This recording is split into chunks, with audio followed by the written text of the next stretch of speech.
Então, vamos dar continuidade, pessoal. A parte teórica ali, que ficou faltando da última aula. A gente começou falando de máquinas lineares CC, fez todo o desenvolvimento ali das equações, né? Como que a gente tem a tensão induzida gerada na máquina, a força induzida e a corrente de armadura, né?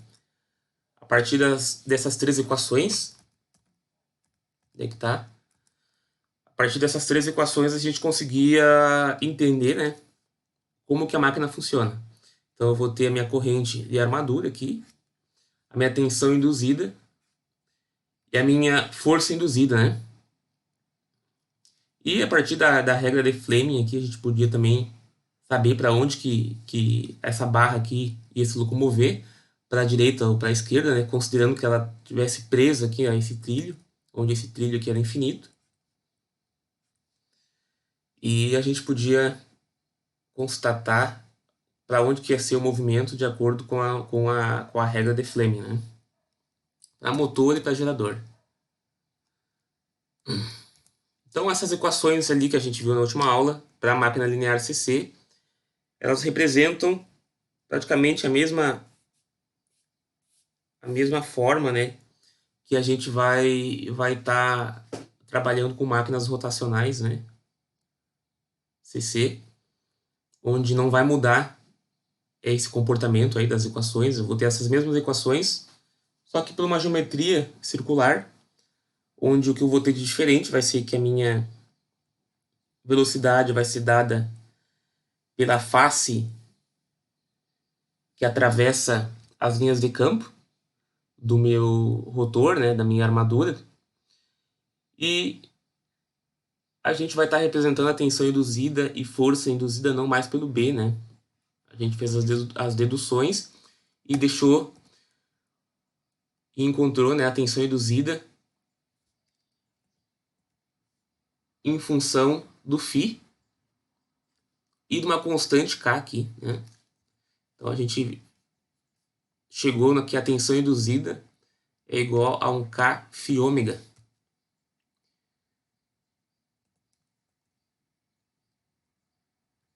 E que o meu torque induzido vai ser também igual a um K φ ômega. K φ IA, desculpa, aqui é K φ I. Esse I aqui é a corrente da armadura, né? Então é um K φ IA aqui. Um A aqui. Certo? Isso a gente viu na aula passada. Então na aula de hoje a gente vai falar um pouquinho sobre comutação e alguns efeitos que ocorrem devido a essas máquinas operarem com carga, né? Tanto como motor como gerador. Então, a comutação é o processo de converter as tensões e correntes CA do rotor de uma máquina CC em tensões e correntes CC em seus terminais. É a parte mais crítica do projeto e funcionamento de qualquer máquina CC. Então, aqui a gente tem uma máquina rotacional de 4 espiras.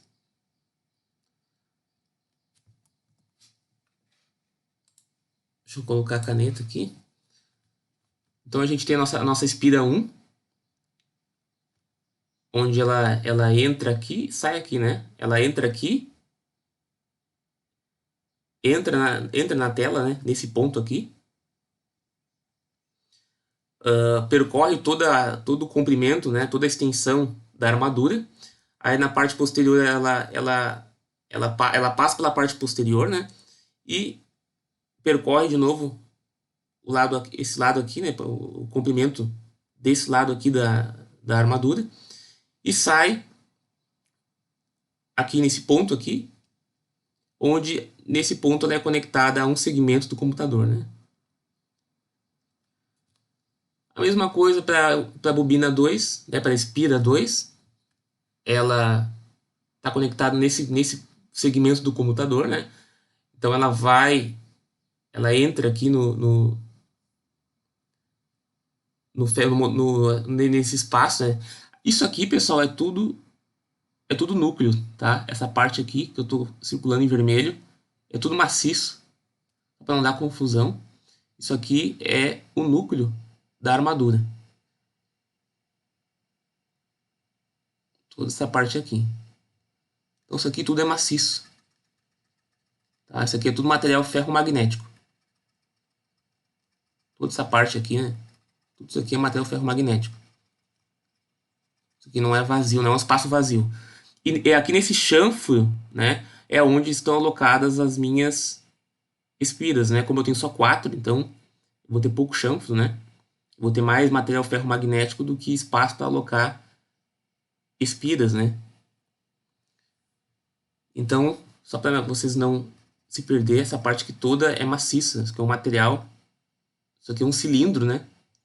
Isso aqui é um cilindro. Esse cilindro está alocado, né, no interior desse estator, né, desse campo aqui, onde ele tem esse formato aqui, o campo, né? O núcleo, no caso. Aqui eu tenho o estator da máquina, né? A parte que fica parada, né? A máquina CC.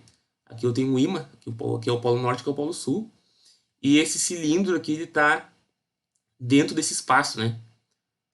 Então, essa imagem aqui é uma imagem frontal. Então, eu vou ter aqui o meu... Se eu for olhar um pouquinho de lado, né?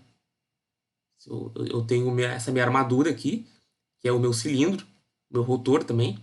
Ele está assim ali dentro, né? E aqui eu tenho uma sapata, que é isso aqui. Eu botei aqui, né?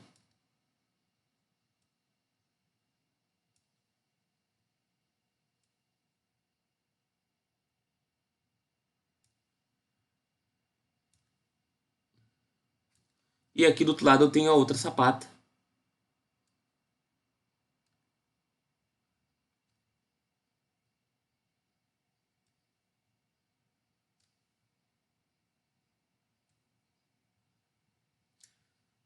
Mais ou menos isso aqui, né? Então, essa visão aqui é uma visão frontal. Eu estou vendo só de frente. Acho que deu para entender, né? Deu para entender o desenho. Acho que quando a gente vê pela primeira vez fica um pouco confuso tudo isso aqui. Mas isso aqui é um eixo. É um cilindro isso aqui no meio, né? E aqui na volta eu vou ter as minhas sapatas. Então vamos continuar no raciocínio aqui. Então o que eu vou ter? Por exemplo, a minha bobina 1. Ela está aqui embaixo da face norte, né? Do polo norte. E percorre esse caminho aqui, né? Onde eu tenho um lado dela debaixo da face norte e outro lado, né, outro comprimento da bobina, mais pro lado da face sul, aqui, né? Esse ponto aqui. Isso aqui está representado aqui embaixo também. Então, a bobina 1, essa bobina aqui. Um lado dela, essa parte aqui de cima aqui, ó, que eu estou desenhando, é a parte posterior, a parte de trás que não está aparecendo, né? Então, a parte que a gente está vendo é essa parte aqui, que está mais próxima do polo norte, né? Que é essa parte aqui. Aí ela vem e conecta no A, né? Está conectando aqui no A, no segmento A do comutador. E aqui é minha escova, que está aqui minha escova. E o outro lado, né? Esse lado aqui, o 1', tá do lado sul, né? Então eu vou ter aqui do lado sul, conectado no B. Então aqui está conectado no B. Eu não tenho escova ali, né? Minha escova não tá em contato com esse segmento do computador, então aqui também minha escova não está em contato com o segmento do computador. Então nesse caso aqui eu vou ter o quê? Eu vou ter uma tensão induzida gerada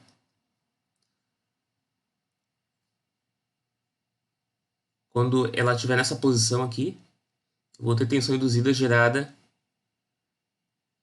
nos dois lados do comprimento da espira 1, vai ser representado por mais E, né? Aqui no caso, o meu E aqui, é a tensão induzida do lado 1, né? Por exemplo, se eu tenho uma espira aqui, né?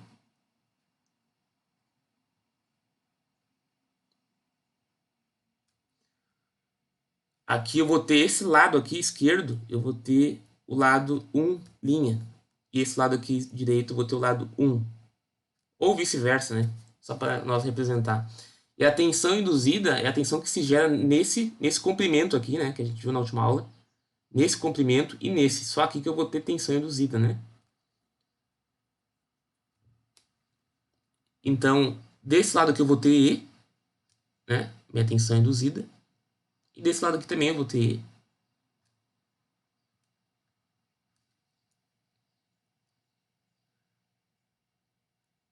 A diferença vai estar na polaridade, né?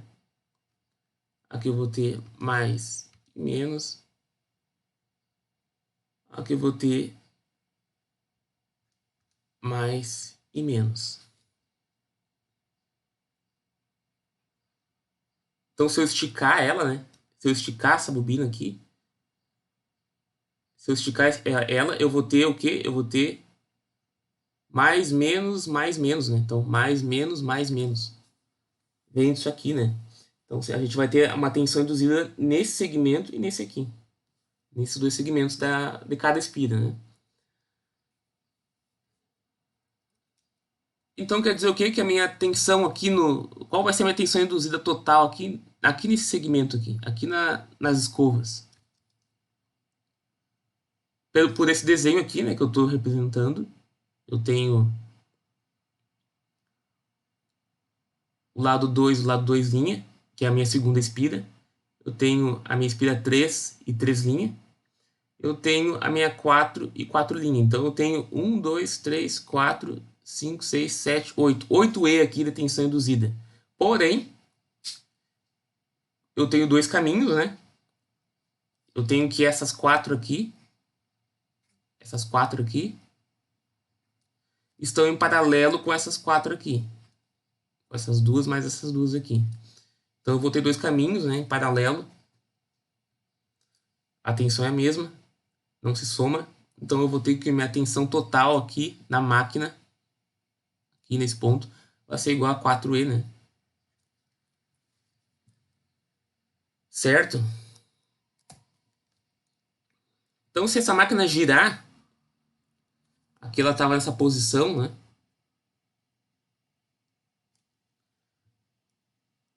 Aqui ela girou, agora ela está reta aqui.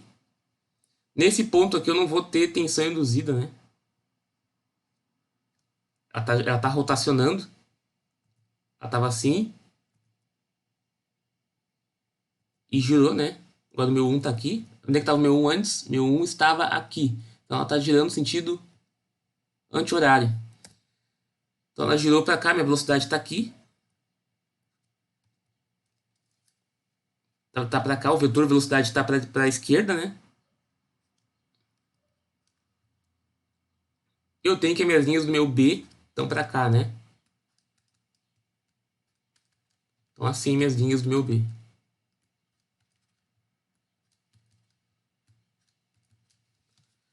Então eu vou ter... Por que nesse ponto aqui, ó, no 1 e 1 linha e 3 linha, que é esse ponto aqui e esse ponto aqui, eu tenho zero. Por que eu não tenho tensão induzida ali?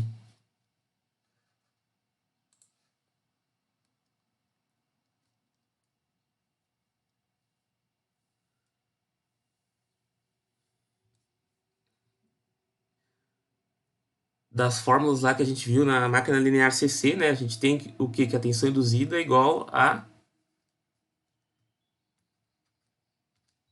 tensão induzida é igual a V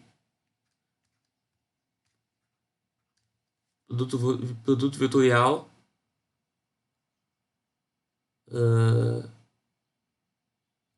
VBL, né?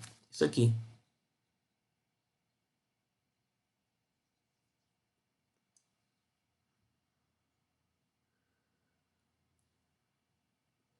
Então, dessa fórmula aqui, por que eu não vou ter tensão induzida nessa parte aqui e nessa parte. O vetor V aqui, nesse ponto aqui, está para a esquerda, né? Ele está paralelo, só que em sentido contrário às minhas linhas do meu B. Então, por que a minha tensão induzida nesse ponto aqui é zero?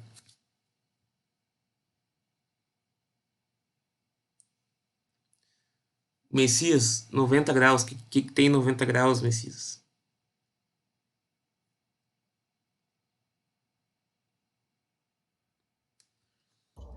Não, tá errado, professor, não é 90.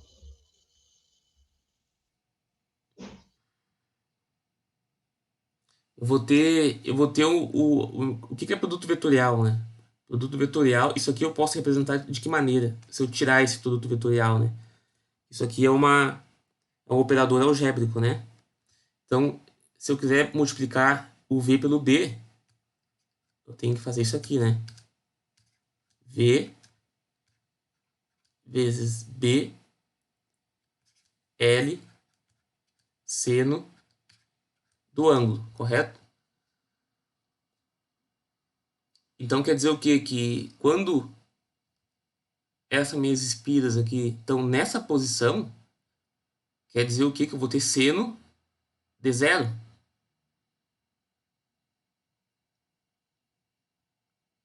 Correto? Porque o vetor velocidade está para a esquerda, tá aqui, ele está em paralelo com essas linhas aqui, ó. Tem linhas do meu campo aqui, né? Que estão nessa posição aqui. E o produto vetorial entre esse vetor e esse, né? Se nós colocar um em cima do outro, eles estão aqui numa angulação de quê? De 180 graus, né? A angulação entre o vetor B e o meu vetor ômega aqui, né? Meu vetor velocidade, meu V aqui. Então eu vou ter uma angulação de 180 graus. E quanto é que é seno de 180?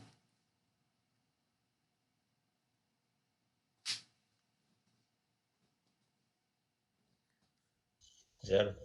É zero. Então por isso que eu não vou ter tensão induzida quando ela estiver nessa posição aqui, no 1 e no 1 linha, né? No 1 e no 1 linha, e nem no 3 e no 3 linha. Por isso que eu vou ter só tensão induzida nessa parte aqui.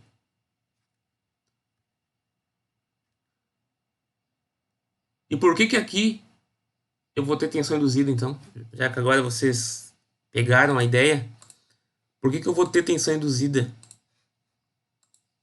aqui e aqui?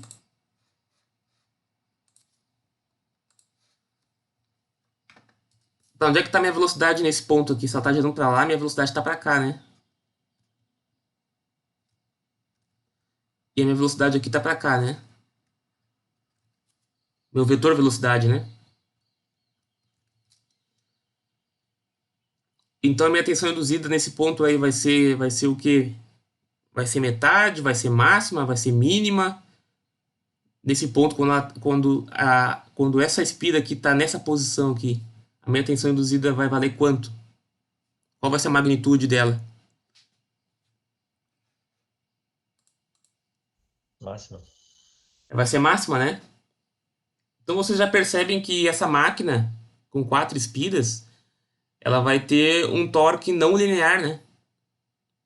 Ela vai apresentar um torque não linear. Por quê?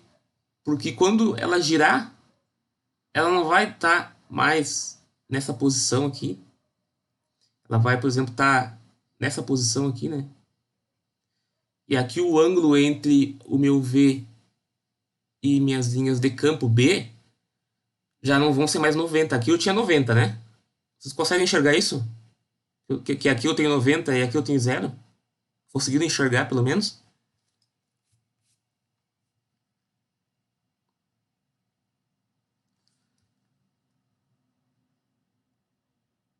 Ana, Laís, Cristina, estão conseguindo acompanhar esse raciocínio aqui? Tá, então beleza. Então quer dizer o quê? Que na metade do meu percurso aqui eu vou ter uma angulação que vai me gerar um seno de ângulo menor, né? Então, com 4 espiras eu vou ter espiras que não vão ter tensão induzida, consequentemente não vão ter força aplicada nelas, né? Não vou ter torque aplicado, não vou ter uma força empurrando essa espira aqui para nenhuma direção e nem essa espira para nenhuma direção. Nessa posição aqui eu só vou ter força aplicada nessas duas espiras aqui e nessas duas espiras aqui.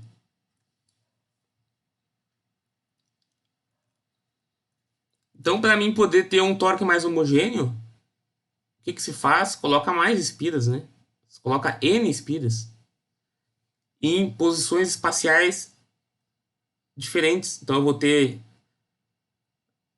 espiras aqui nessa posição aqui. Eu vou ter aqui também, porque eu não vou poder, né? Terminar com esse efeito aqui, né? De não ter tensão induzida nesse ponto aqui. Eu vou ter aqui mais espiras. Eu vou preencher todo esse espaço aqui onde está, onde nesse exemplo aqui é só núcleo, né? Isso aqui é tudo núcleo maciço. Eu vou preencher ele, vou fazer mais ranhuras aqui, né? Para colocar mais espiras, né? Em toda a volta do meu motor. Toda a volta que eu vou estar cheio de ranhuras. Também poder ter um torque mais linear, né? Só que na medida que esse aqui sai da posição de 90, já tem outra espira chegando na posição de 90 aqui. E eu ter um torque mais homogêneo. Então, nesse caso aqui, eu vou ter 2E aqui em cima e 2E aqui embaixo. Qual que é a minha tensão total aplicada aqui, nesse ponto aqui? Vai ser 2E. Por que 2E e não 4E se eu tenho 1, 2, 3, 4? Se eu tenho 4E aqui, por que é só 2E? Quem é que me responde aí? Podem abrir o áudio, pessoal, fica até melhor para mim. Porque daí eu não preciso ficar olhando o chat aqui.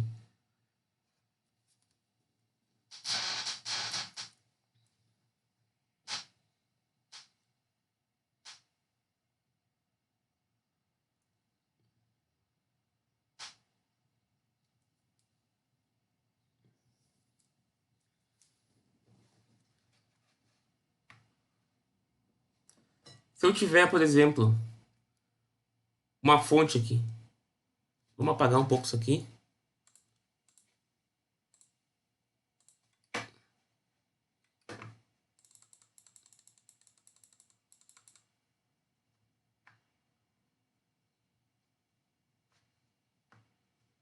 Agora que eu descobri que eu não preciso ficar clicando, ó.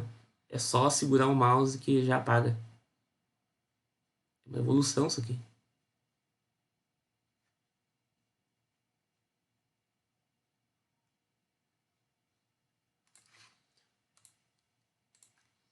Se eu tenho uma tensão aqui.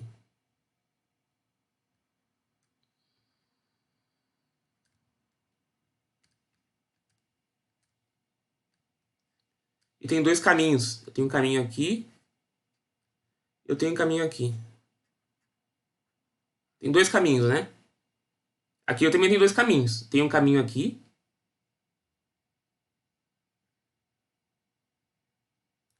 Tem esse caminho aqui.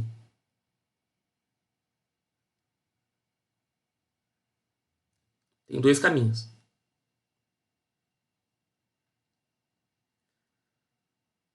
Então, qual que vai ser a minha tensão nesse ponto aqui e nesse ponto aqui? Se eu tenho aqui 120 volts, qual que vai ser a minha tensão nesse ponto, e qual que vai ser a tensão nesse ponto e nesse ponto?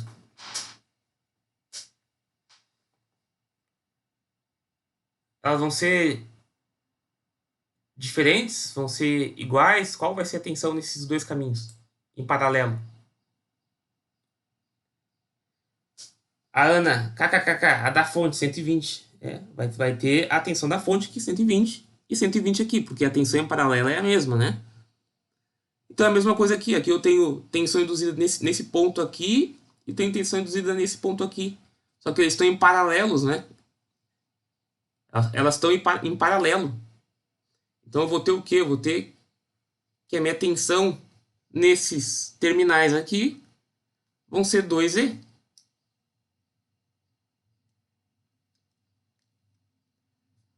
Deu para enxergar isso aí? Então agora deixamos o rotor continuar a girar por mais 45 graus. E eu vou ter então, né? Ele girando mais 45 graus. E eu vou ter a mesma situação de antes. Vou ter tensão induzida em todas as minhas espiras. Por que que eu vou ter tensão induzida agora de novo em todas as minhas espiras? Por quê?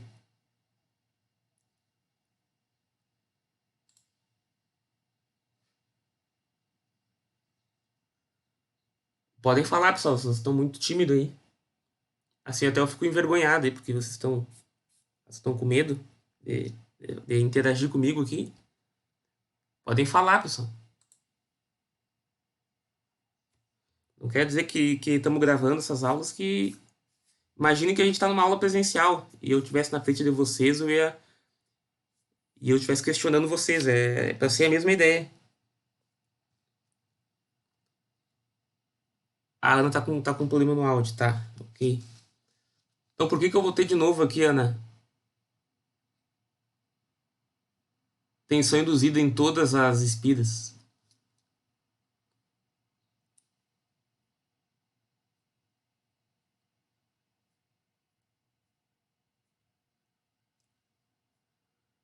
Porque gira. Sim, tá girando, né? Mas o fato é que eu vou ter que, diferentemente daqui, onde eu tinha, né, nessas duas espiras aqui, o vetor velocidade para cá, eu tenho, e o vetor velocidade aqui para cá, né? Eu tenho que o vetor velocidade aqui, em cada espira tá aqui, né? Tá nessa diagonal aqui, tá nessa diagonal aqui, tá nessa diagonal aqui e tá nessa diagonal aqui, né? Então aqui tá meu vetor velocidade. E as minhas linhas de campo estão para onde? Estão assim, estão nessa posição aqui, né? Então vocês concordam comigo que se eu pegar o produto vetorial entre essas linhas com esse vetor velocidade, essas linhas com esse vetor velocidade, ou com qualquer vetor velocidade aqui, eu vou ter um valor diferente de zero, né? Se eu fizer o seno dessa linha com essa, o que que vai ter? Eu vou ter isso aqui e vou ter isso aqui.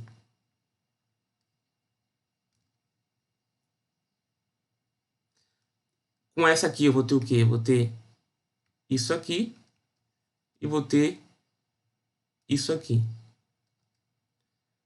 Essa aqui eu vou ter isso aqui, essa aqui, né? Eu vou ter isso aqui. Essa eu vou ter a minha linha aqui do meu campo e eu vou ter isso para cima aqui. Então, em todos esses casos, essa angulação aqui, se eu fizer o seno, o produto vetorial, né, de VBL, da velocidade com o meu B, eu vou ter um valor diferente de zero. Então, quer dizer o quê? Que eu vou ter uma tensão induzida. Deu para sacar agora aí a ideia? Qual que é esse ângulo aqui? Qual que é o ângulo real aqui? O ângulo real aqui é eu fazer esse giro aqui, né? Eu vou estar girando aqui. Esses dois aqui, vamos colocar esses dois aqui em cima. 45 graus. Tá, esse é o ângulo, digamos, direto ali, né? Mas o ângulo real seria o quê? Eu fazer o quê? Eu fazer isso aqui, ó. Eu colocar o meu ângulo real. Só um pouquinho, deixa eu botar aqui, eu quero que vocês entendam isso aqui, vocês estão muito quietos.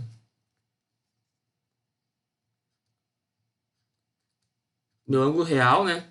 Desse cara aqui é isso aqui. Vai ser então 180 mais quanto aqui?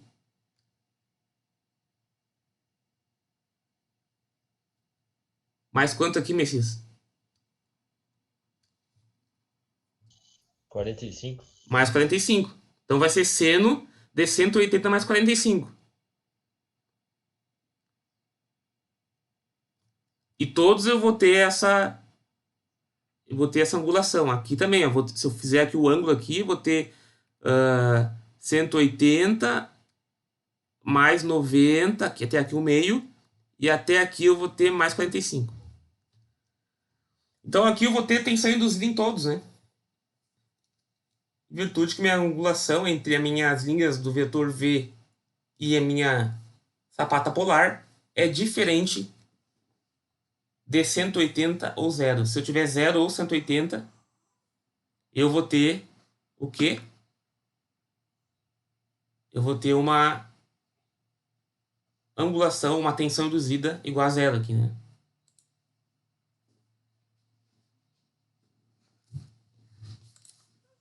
Só um pouquinho aí, pessoal.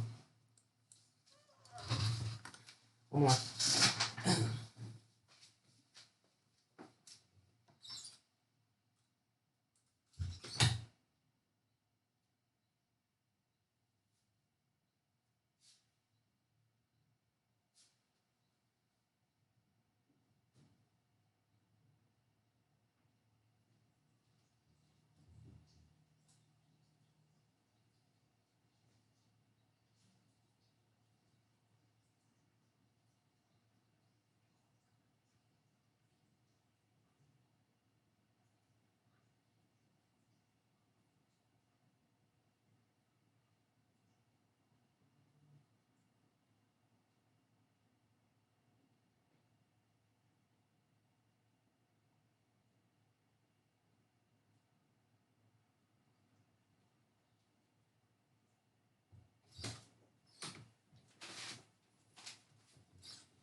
Meu filho acordou aqui, pessoal.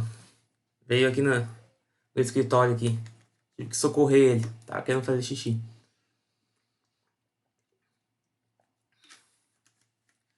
Comutação em uma máquina simples. Para essa máquina, a tensão de terminal em função do tempo é mostrada abaixo. Esta é uma aproximação melhor de um nível CC do que aquela produzida por uma única espira. Quando o número de espiras no rotor aumenta, a aproximação para uma tensão CC perfeita continua a se tornar cada vez melhor.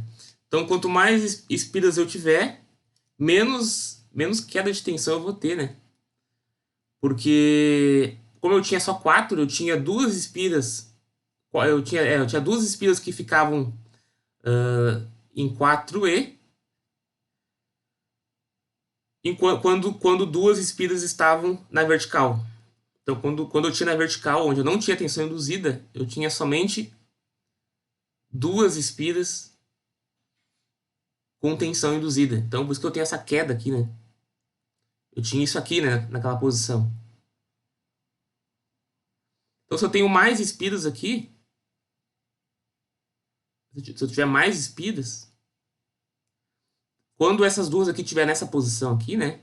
Na vertical, onde o meu V, o produto vetorial entre meu V e meu B é zero, eu vou ter outras espiras aqui que vão ter tensão, né? Que vão ter tensão induzida. Vou ter N outras espiras aqui, N outras, que vão fazer com que nesse momento aqui eu não tenha essa queda tão brusca aqui, né? Eu vou ter uma tensão CC aqui mais suave, né? Dependendo do número de espiras que eu tiver ali, né?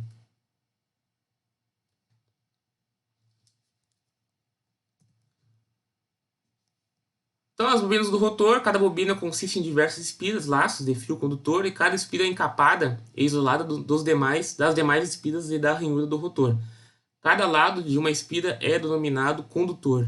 Então, para mim poder fazer cálculos, né, de tensão induzida, eu preciso saber quantos condutores eu tenho.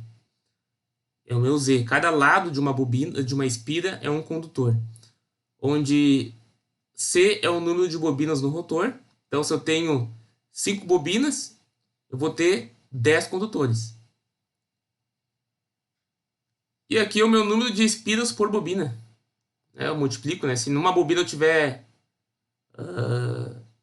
10 bobinas, eu vou estar multiplicando aqui para mim saber o número total de condutores. Normalmente, uma bobina abrange 180 graus elétricos. Isso significa que quando um lado está debaixo do centro de um dado polo magnético, o outro lado está debaixo do centro de um polo de polaridade oposta. Os polos físicos podem estar em locais que não estão distanciados de 180 graus entre si, mas a polaridade do campo magnético é invertida completamente quando se desloca de um polo até o próximo. Então aqui eu vou ter a relação entre o ângulo elétrico e os polos, né? Pode ser que eu não seja 180, mas normalmente é 180. A parte aqui não vou me ater muito, né? Isso aqui a gente vai ver melhor em conversão 2. Então as bobinas do rotor, a maioria dos enrolamentos do rotor são enrolamentos de camada dupla, significando que lados de duas bobinas diferentes são inseridos em cada uma das ranhuras. Um lado de cada bobina estará no fundo de uma ranhura e o outro lado estará no topo de outra ranhura. Aqui então, problemas de comutação em máquinas reais. Eu vou ter alguns probleminhas, né, na concepção dessas máquinas. Esses problemas envolvem fluxo,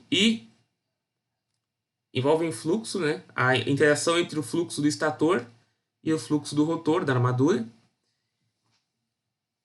e a variação brusca da corrente, do sentido da corrente na espira. Então, esses dois problemas aí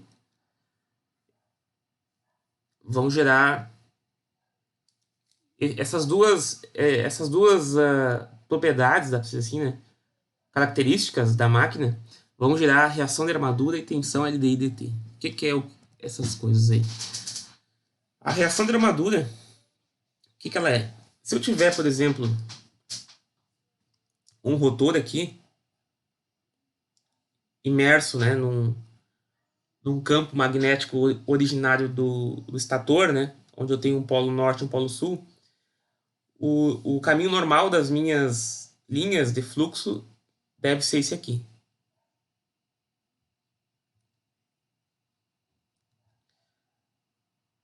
Elas vão tender a ser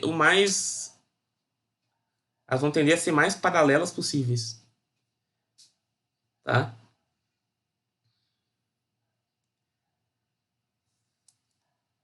Deixa eu colocar mais para frente que fica melhor de ver. Aqui. No momento que eu tiver uma corrente circulando na armadura, né, nos enrolamentos da armadura, eu vou ter uma interação entre as linhas de campo da sapata polar, né, do meu estator,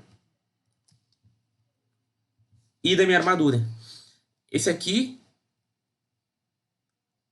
representa as linhas da minha sapata, somente. Aqui representa as linhas da minha armadura, né? Elas vão ter esse caminho aqui, vão fazer esse caminho aqui.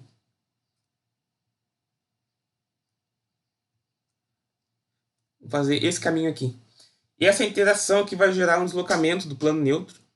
É porque eu vou ter esse comportamento aqui.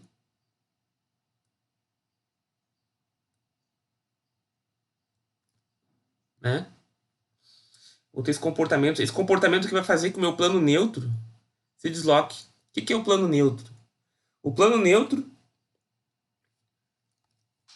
é o ponto da máquina, né? É o eixo da máquina, aonde o produto vetorial entre o meu B e a minha velocidade V é zero. Sem reação de armadura, eu vou ter o quê? Que esse ponto é exatamente na vertical, que a gente falou aí um pouco antes, né? Falamos bastante aí, quis que vocês entendessem bem isso, por causa desse problema aqui. Quando eu tiver a interação desses dois fluxos aí, né, esses dois campos magnéticos, onde o campo magnético da armadura seja forte o suficiente para fazer o deslocamento do meu plano neutro, vai me gerar problemas. Eu vou ter problemas por causa que eu faço a minha comutação nas espiras que estão nessa posição aqui, reto. Só que agora, não mais nessa posição, eu vou ter que a minha tensão induzida é zero. nas espiras que estão na vertical. Por quê? Porque as linhas de campo do meu estator não estão mais horizontais na posição onde as minhas espiras da minha armadura estão na vertical. O meu produto vetorial não vai ser mais zero quando eu tiver espiras na vertical e o meu campo na horizontal. Eu vou ter um produto vetorial igual a zero quando as minhas espiras estiverem um pouquinho deslocadas nessa posição aqui, porque as minhas linhas de campo da sapata não vão estar mais reto, vão estar assim, né? Tá passando assim, né? Que é esse efeito aqui, né? Esse efeito aqui. Aqui, ó. Aonde que o meu produto vetorial vai ser zero? Vai ser aqui agora.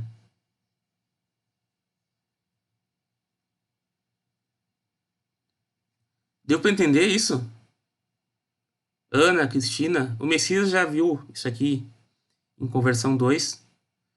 Laís, deu para entender isso aí? A Laís já fez conversão 2, é só para mais relembrar, né? Sei que com o tempo a gente vai esquecendo.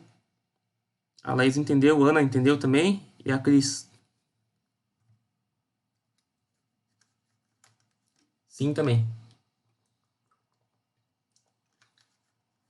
Então, o meu primeiro problema da reação de armadura é esse aí, deslocamento do plano neutro. Reação de armadura. Tudo que a gente falar de motor, o Messias já sabe. Tudo que a gente falar de motor, configurações de ligação de motor, formas de funcionamento do motor, tudo envolve esse problema aí. Existem formas de consertar isso, só que essas formas muitas vezes são inviáveis pelo custo, pelo preço, inviabiliza, né, o motor. E tem vezes, tem casos, né, que não se é feito nenhum tipo de correção física, né, não é colocado nenhum equipamento extra no motor, simplesmente é alterado a maneira que esse motor é ligado. Existem várias formas de ligação, né? A gente não vai ver isso hoje. Mas para quem fez conversão 2 aí comigo, o Messias já sabe. Tem várias formas de fazer ligação de motor. A Laís, que já fez conversão, também já sabe disso. Ligação com estação independente, ligação em derivação, em série, composto. Então tem várias formas de ligar que vão estar reduzindo esse efeito aqui. Vão estar reduzindo esse efeito da reação de armadura. Certo? Então, meu primeiro problema vai ser deslocamento do plano neutro. Aqui todo mundo entendeu, né? Beleza. Meu segundo problema é enfraquecimento de fluxo. Como é que eu vou explicar isso aqui? Vamos explicar aqui mesmo. Eu vou ter as minhas linhas aqui.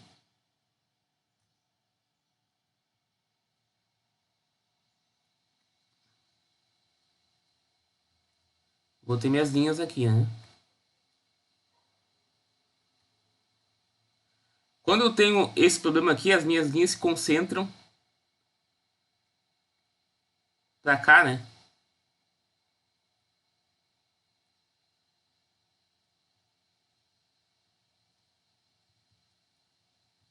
Então há uma concentração maior das minhas linhas de campo na parte superior da minha sapata polar. Elas começam a fazer isso aqui.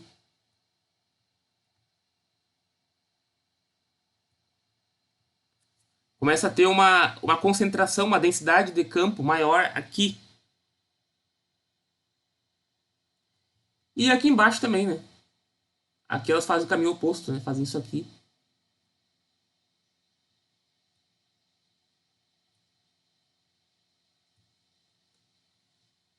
Então, nesse ponto aqui, nesse ponto aqui, eu vou ter uma concentração maior de linhas de campo. O que isso aí vai fazer na minha máquina? Por eu ter essa concentração maior de linhas de campo, ela vai tender ao quê? A querer alinhar os domínios magnéticos desse material ferromagnético nessa região aqui, ela vai tender a alinhar mais domínios magnéticos, né? Porque qual é a ideia de ter uma, uma sapata polar aqui? Aqui eu tenho um enrolamento, né? Aqui eu tenho isso aqui são os enrolamentos, tá, pessoal? Esses enrolamentos aqui geram esse norte aqui. Esses enrolamentos aqui, né? Essas bolinhas aqui, são duas espiras, né? Esses enrolamentos induzem um campo magnético que alinha os domínios desse material ferromagnético aqui, né? A gente falou isso na primeira aula, na segunda aula. Falou isso na aula passada, né? Desculpa. Dei uma revisada lá, se você tiver alguma dúvida do que eu tô falando aqui, dei uma revisada lá para vocês entenderem esses conceitos aí. Esses enrolamentos aqui, né, eles vão estar induzindo um campo magnético na minha sapata polar, nesse meu material ferromagnético, de tal maneira que eles vão se alinhar e intensificar o campo, né, gerado por esses enrolamentos. Esse campo aqui, ele teria um caminho natural aqui, né, reto, né, ele teria linhas retas aqui, né, horizontais, se eu não tivesse reação de armadura. Com a reação de armadura, eu tenho uma concentração de linhas na parte superior aqui e na parte inferior. Como esse material aqui, ferromagnético, ele já está operando, ele é construído para operar próximo à curva de saturação. Lá da aula passada a gente falou sobre curvas de magnetização, né? Chega um certo ponto que não adianta mais eu intensificar o meu campo magnético, que eu não vou ter mais aumento, né?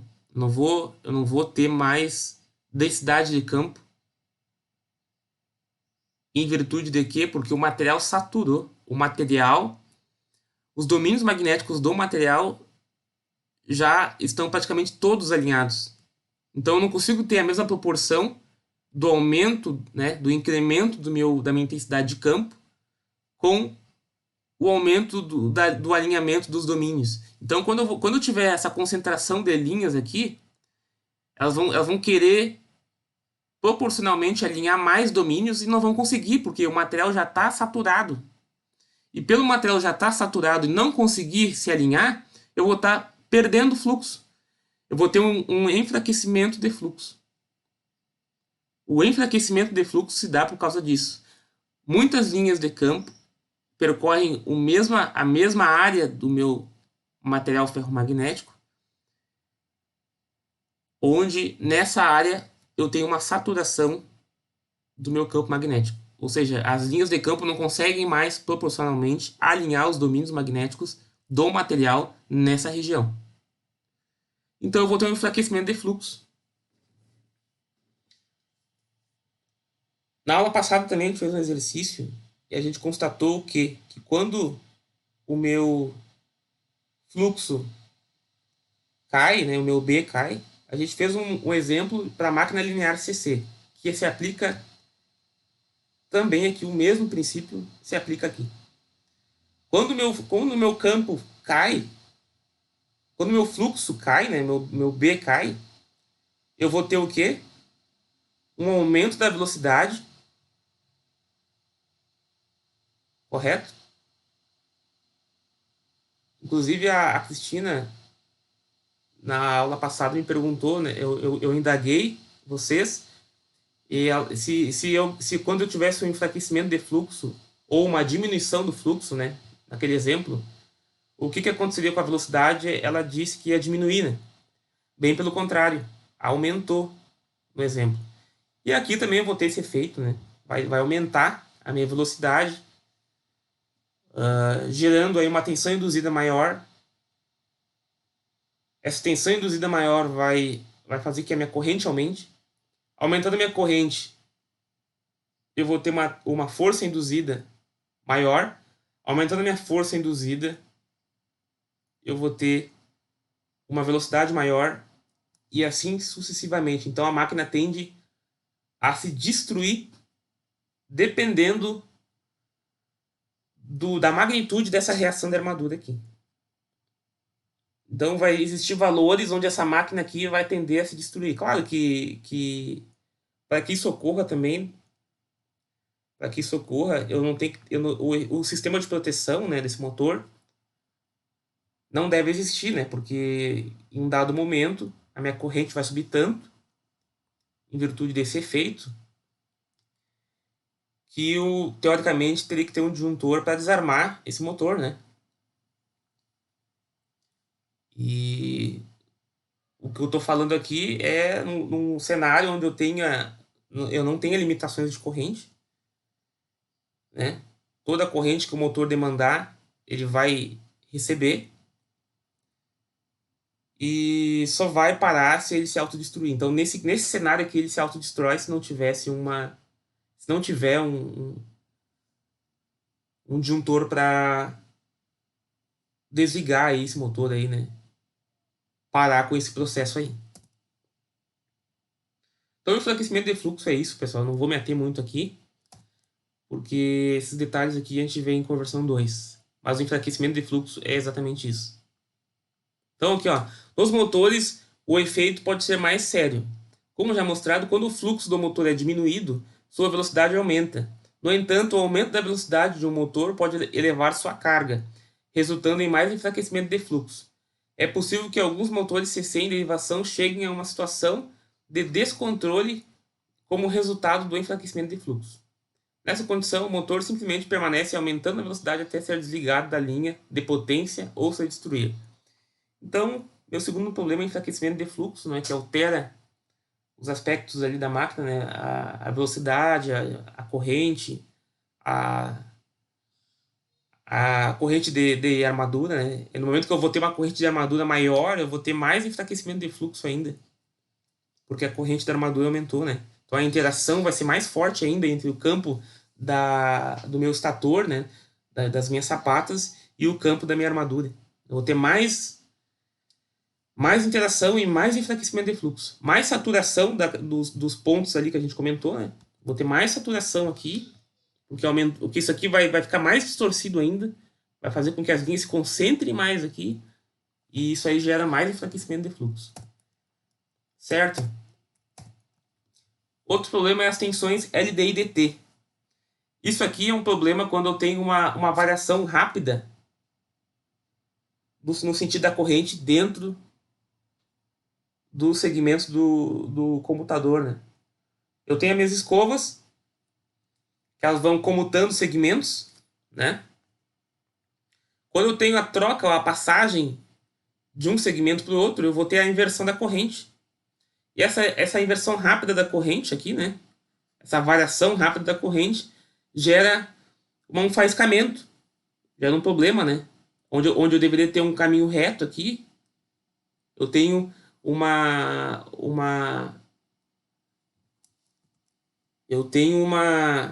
faiscamento em virtude dessa troca rápida, né, de comutação, também gerando certos problemas, né, na máquina, desgaste das escovas, desgastes do computador, dos segmentos do computador. Então, também é um processo aí que não é desejado, né, é um efeito não desejado do deslocamento do plano neutro que gera também essas correntes, né, LD e DT. Em virtude que eu não vou ter corrente igual a zero quando eu fizer a troca do segmento. Eu vou ter uma corrente ali porque eu tenho uma tensão induzida, em virtude que eu tenho o meu deslocamento de neutro. Deslocamento do plano neutro. Então a gente tem umas soluções aí para os problemas de comutação, deslocamento de escovas, polos de comutação ou interpolos e enrolamentos de compensação. Deslocamento de escovas nada mais é que eu mudar a posição das escovas para que elas fiquem posicionadas exatamente no meu plano neutro, né? No meu novo plano neutro. A gente vai ver aqui o que é cada um, né? O que pode ser feito também é criar dielétricos aqui no interior da sapata para que esses campos aqui, né, para que esse campo aqui da armadura não consiga percorrer muito adentro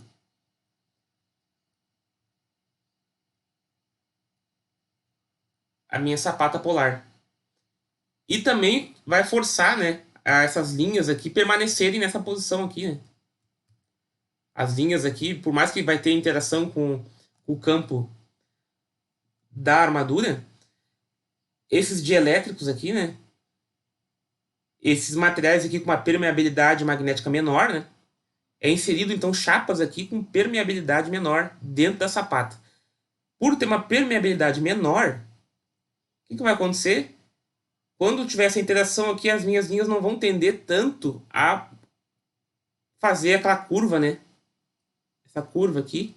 Em virtude que elas vão estar passando por um material de permeabilidade menor, né? Que não é desejado. As linhas sempre vão procurar um material de menor permeabilidade. Então eu não vou ter tanto curvamento aqui quando eu inserir chapas aqui dentro da sapata com materiais de permeabilidade menor. Lâminas, né? O deslocamento das escovas nada mais é que eu encontrar esse novo plano neutro e deslocar a minha escova até uma certa posição onde a minha tensão induzida na espira é zero. Em virtude que eu tive um deslocamento do plano neutro, né, pela reação de armadura. Então eu vou lá e desloco as escovas, faço um pequeno deslocamento no intuito de encontrar esse plano neutro novo aí, né, resultante do deslocamento do plano neutro. Interpolos ou polos de comutação. Então, uma outra saída é colocar interpolos ou polos de comutação, que são enrolamentos, no ponto onde eu quero manter o plano neutro, né? Então eu quero manter o plano neutro na vertical aqui, né? Onde o meu V, onde o produto vetorial entre o meu V e o meu B aqui deve ser zero. E acaba não sendo pela reação de armadura. Então eu forço que as linhas nesse ponto aqui sejam horizontais, né? Eu ligo esses enrolamentos aqui em série com a armadura, com os enrolamentos da armadura. Então, quanto maior for a carga, quanto maior for a corrente de armadura, maior vai ser a intensidade dessas linhas de campo aqui, forçando, nesse ponto aqui, eu ter as linhas do campo da minha sapata paralelas. Então, vai forçar, nesse ponto aqui, linhas paralelas. Então, quando eu tiver o produto vetorial entre meu V e meu B, nesse ponto aqui vai ser zero, eu vou poder fazer a comutação sem ter tensões LD e DT, né? Sem ter desgaste da máquina aí, né? Enfim. Porém, esses interpolos, ou polos de comutação, não conseguem resolver enfraquecimento de fluxo, visto que eles só corrigem tensões LD e DT e deslocamento do plano neutro. Certo, pessoal? Estão conseguindo acompanhar?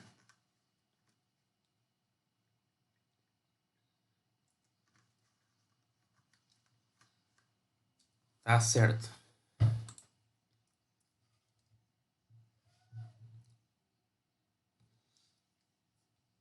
Então aqui é mais conceitos, né? Não vou entrar tanto nisso aqui. E por último, a gente tem os enrolamentos de compensação, que são enrolamentos que são dispostos na sapata, que vão ser intensificados, né? Que vão forçar também as minhas linhas de campo da sapata a permanecerem horizontais, né? Mas que eu tenha interação com o campo da armadura. Eu colocando enrolamentos de compensação na minha sapata, eles vão forçar o campo a permanecer horizontal, né? Só que isso aqui é uma técnica muito cara. Tem certas potências de motores que não vale a pena fazer isso. Inviabiliza muito o motor por ter que colocar mais esses enrolamentos aí.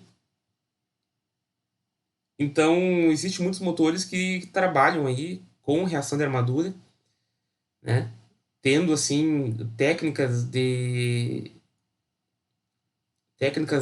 digamos, técnicas para solucionar mais voltadas às formas de ligação do campo, do estator e da armadura, né? Mas um artifício, aí, uma solução é colocar enrolamentos de compensação na minha, no meu estator, né? Para intensificar aí e manter as minhas linhas de campo do estator paralelas, né? Entrar paralelas aqui na minha armadura.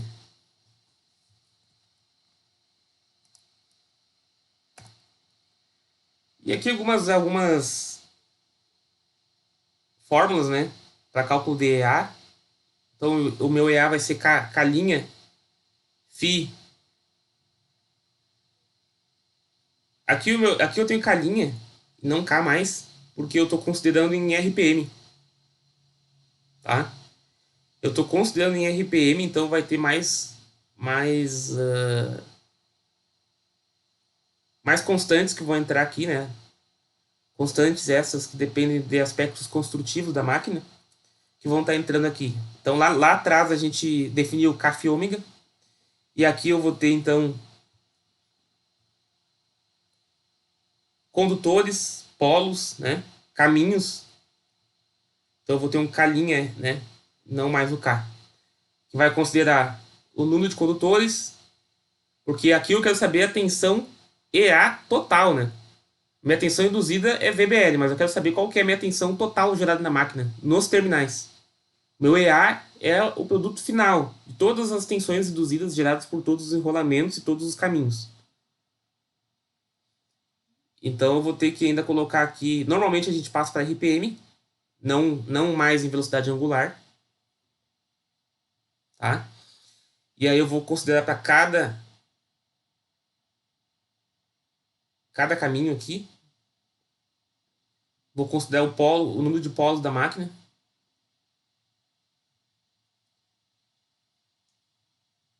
E vou considerar o número de caminhos.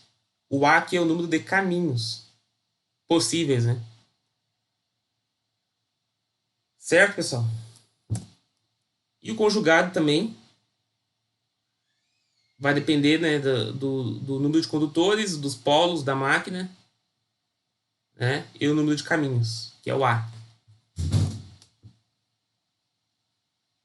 Tranquilo. Então vamos lá para o MATLAB, vamos abrir o MATLAB. Abram aí o MATLAB no computador de vocês, a gente vai mexer um pouquinho lá, vamos fazer um intervalinho aí de 10 minutos. Aí vocês 15 minutos então, pessoal. Aí vocês abrem o MATLAB e tomem um café, tomem alguma coisa aí. E aí a gente vai para a parte prática, então. Faz uma simulação aí de motores CC, um Simulink, para vocês verem como é que funciona, né? E já linkar com os conceitos da aula de hoje e da aula da semana passada. Certo? Então, 9 a gente volta aqui, pode ser? Professor, Oi?